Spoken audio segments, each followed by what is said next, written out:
It was a very wet day in the month of July. The rain had been drizzling for days on end without a stop. Nganga quickly rushed home that afternoon despite the rain. He opened the door to the house and went straight to where he kept all his money. He lifted up his safe, examining it carefully to know if it was still intact. No one, not even his pregnant wife, Uloma, knew that such amount of money had been in his house. He went straight to where he had hidden the safe key, took the key and opened the safe. He sat quietly, counting all the money he had saved. It was a huge sum. Now he has the chance to multiply it into millions in the betting house. He couldn't let anything stop him. No, not even the pouring rain. As he opened the door to leave, the drizzling rain suddenly began to fall in drops, quickly escalating into a heavy downpour.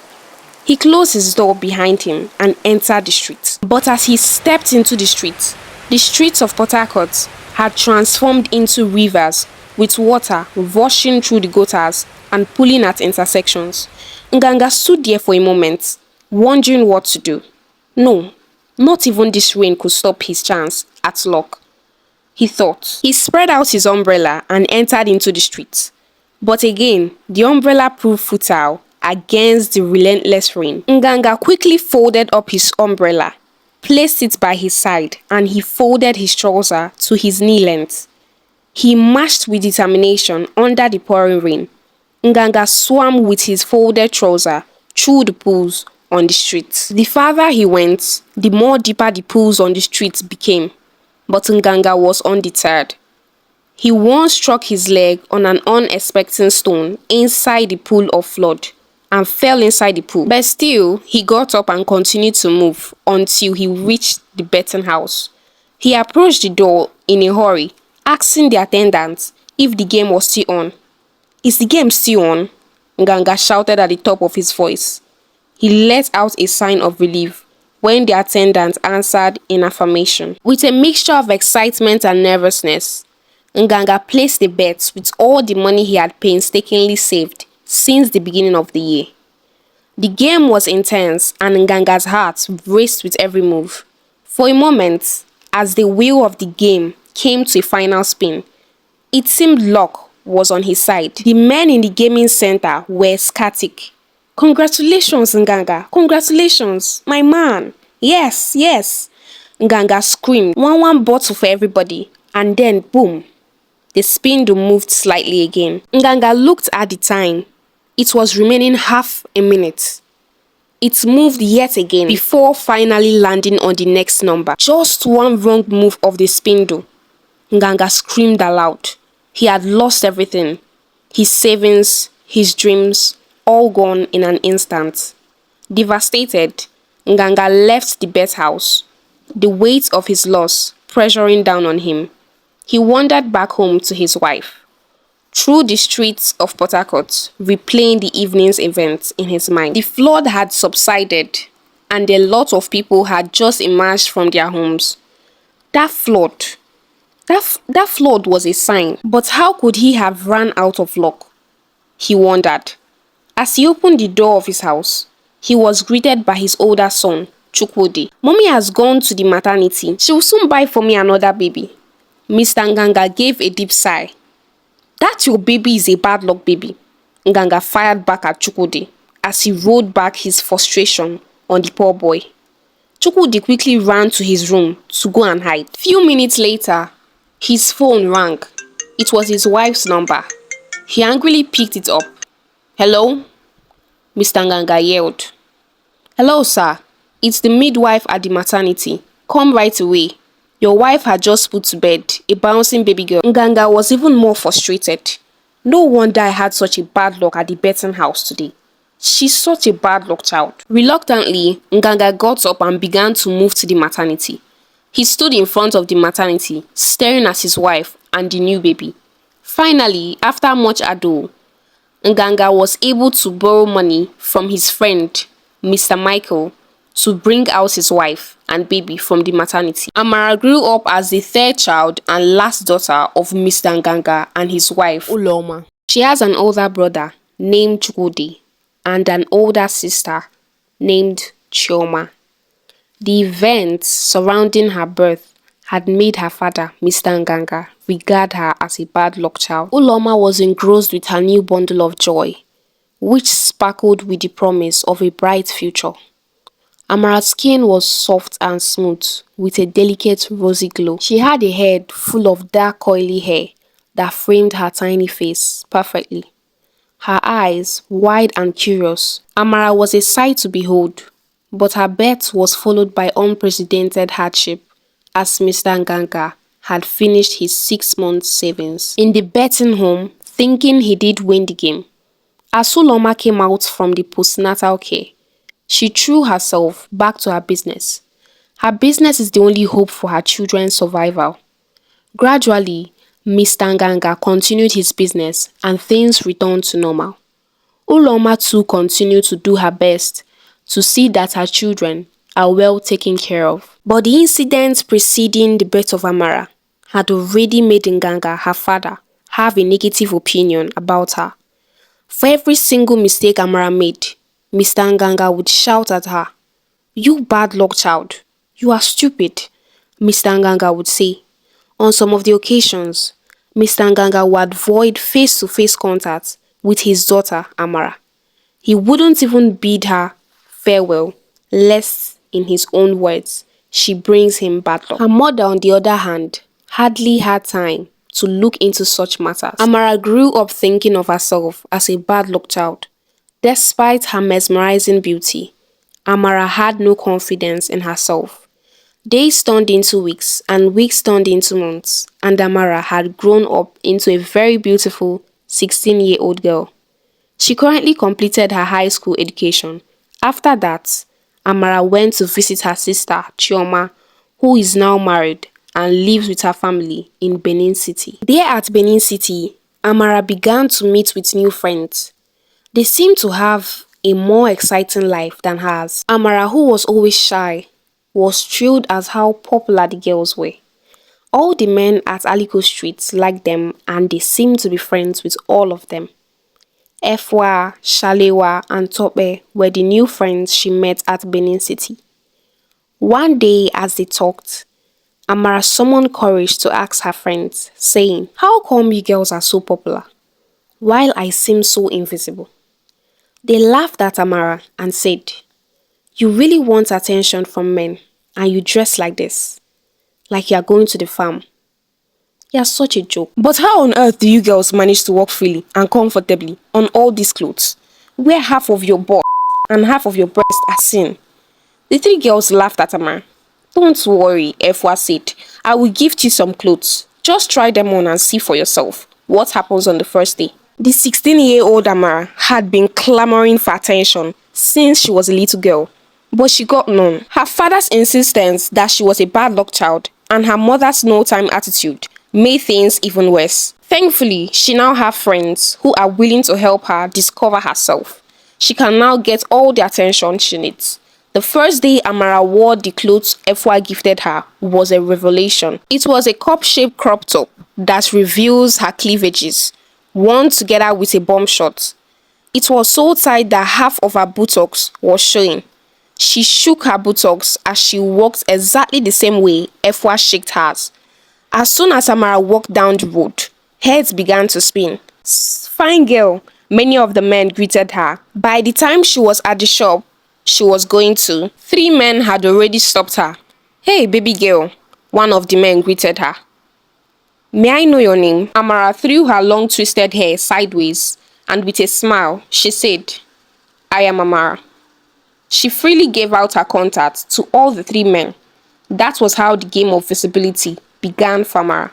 She talked with the men who cared to talk with her, collected their numbers, and was happy, as they would call her one by one, professing their love to her. Soon, Amara also began to sleep with the men. Amara glowed with happiness. Each passing day was another adventure for her. She will wear her skimpy clothes and walk to wherever she wants. Heads of men would turn and spin. Amara's sister, Chioma, was always away at work and comes back only in the evening. On one of the weekends, her friend, Osage, visited her. She came with a heart full of concern for her friend's sister, Amara. Chioma, this talk no be phone talk o, Osage said. That is why I'm here, in person. Amara had been roaming the streets with very revealing clothes. She also have affairs with multiple men, Osage continued. Chioma was baffled at her friend's reports. She knew it's true. She had known Osage for close to 4 years now, and she won't be framing such a report against her. She thanked Osage profusely as she rose to go. Thank you, Osage, for being a true friend, she greeted. That night, Chioma sat at the edge of Amara's bed, her heart heavy with concern. The room was dimly lit, the soft glow of the bedside lamp casting long shadows on the wall. Amara lay sprawled on the bed, her eyes fixed on the ceiling, avoiding her sister's gaze. She knew what she had come for, having eavesdropped during her sister's conversation with Osage. Amara, Chioma began gently. We need to talk. Amara sighed, rolling her eyes. What is it? Amara asked. You are my boss friend's gossip. Chioma took a deep breath, trying to keep her voice calm. It's not gossip, Amara. I've been worried about you lately. You have been disobedient to me, staying out late and hanging out with people who don't have your best interests at heart. Amara sat up, her eyes flashing with defiance. You don't understand, Auntie Chioma. Those people you are condemning have made me discover who I truly am. I used to be invisible as I walked down the street, but now I'm admired by many, and that makes me feel good. It's not about how many people admired you today. It's about what you become yourself tomorrow. Amara drifted her head as her sister went on and on. This her lecture is unending, Amara thought. She could not hear her sister's words clearly. Can't someone express herself anymore? Can't men admire me anymore? Soon, the house could hardly contain Amara and her sister, Chioma. Amara soon became the girl she had dreamed to be. The girl who turned heads wherever she went. With her radiant smile, sparkling eyes, and a dressing that gained everyone's attention. For Amara, it was a dream come true. The admiration of men made her feel like a queen.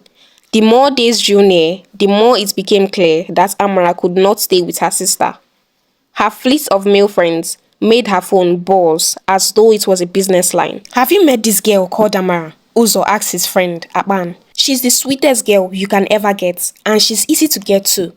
Akpan was excited about the information Uzo had given him. He immediately swung into action, and soon, Akpan too was able to lure her to his bed. Chioma continued to counsel her sister Amara persistently, believing that her sister needs all the support she can get. On one particular weekend, Chioma was at home. She cooked the meals and prepared the home front. She could not but notice how Amara slept around the house. Amara, please help me out with the pounding of the pepper. But just as Amara pounded the pepper, she slept off while pounding. Amarachi, you are sleeping while pounding pepper. Chioma gave no serious thought about it. Not until she found her vomiting at the bathroom. This is serious, oh. You have been feeling unwell, haven't you? Chioma asked, but Amara shoved it aside, as though she's hiding something. I will be fine, Auntie Chioma, Amara said. Without any information, Chioma was at the lab that Saturday evening. Please do a comprehensive test on her. She had been feeling unwell lately. And boom, the test result was out. The test result was soon out, showing that Amara was both pregnant and had sexually transmitted infection. So you've gone this far, Amara? Chioma asked, as far as sleeping around with men. So who is responsible for this pregnancy? Chioma continued, her voice filled with rage and terror. Sister, it's Akpan, Amara said. Chioma and Amara were soon home. She paced up and down her apartment house. Oh yeah, prepare, let's go to Akpan's house, Chioma thundered. Soon, they were in Akpan's house. Akpan looked at them with surprise. My sister Amara said you are responsible for her pregnancy. Who? Asked Mr. Akpan. How can she be pregnant for me when I don't even know her? Akpan was even more angry than Chioma. For your information, I'm wedding in a month's time. Don't come here and spoil my marriage. Later that night, Chioma called her aside, asking her to tell her the truth. Who is responsible for this pregnancy? It's Uzo, Amara said, with trembling voice. The next morning, which was a Sunday, both Amara and her elder sister Chioma were at Uzo's house. Yes, come in, Uzo said as he came out casually from his bedroom, pretending as though he has not seen Amara before. Are you Mr. Uzo? Chioma asked. Yes, I am, madam, Uzo said. How may I help you? My sister here, Amara, said that she's pregnant for you. Uzo let out a cold laugh. How can that be possible, madam? When she slept around with every man in the street, she has come to hang her pregnancy on me. Young lady, for your information, your pranks will never work. If you know where you took your bait, go there and get your clothes. The days following were very sober for Amara. At first, her elder sister had refused to talk to her. To think that you got pregnant outside wedlock is unthinkable, but you not knowing who is responsible for this pregnancy is simply crazy. For the first time, Amara saw through her sister's eyes. She was so ashamed of herself. This is not whom she wanted to be. She realized that she had been completely lost, but she knew it not. Things became so tense in Amara's life. She could not sleep that night. The next morning, Amara was off to one of her admirers' house. She had slept with Okon some couple of times. Okon likes her so very much, just that he is a drunk. She knocked on Okon's door and he opened for her. Oh, Amara, you are here again. Your love is to me like fresh wine, Okon said with a smile. Amara smiled back. Come in, and give me more of your love, Okon greeted. No, Okon, there is something very serious I want us to discuss. Okon nodded understandably, his face now sober. I'm pregnant for you, Amara said. No, Okon said, crossing his finger at Amara. No, it's not me. It can't be me, Okon said. So you woke up this morning to come and hang your pregnancy on my head? No, not me, Okon protested. I don't know you. Amara turned back to go to her sister's house. I thought they all loved me, she mused, as she went through the same streets where different men had sung the praise of her enchanting beauty. She could only but hear rumor trailing behind her back. She is such a wayward girl. She doesn't even know who got her pregnant. Some laughed, while some mused. Amara could not stand the shame of walking down the same street where heads of men turn and spin in awe of her beauty. As she reached home that morning, she quickly packed her bag and headed to her village, dropping a note for her elder sister. Moral of this story: parents should show their children, especially their girl child, love, attention, and acceptance. Hey, young girls, your worth is not based on a man's acceptance of you, but on your acceptance of yourself as a person beautifully made in the image of God. Dear viewers, if you love and enjoy this story, please do give it a thumbs up and kindly subscribe as we load you with interesting and educative stories on African Tales by Amanda.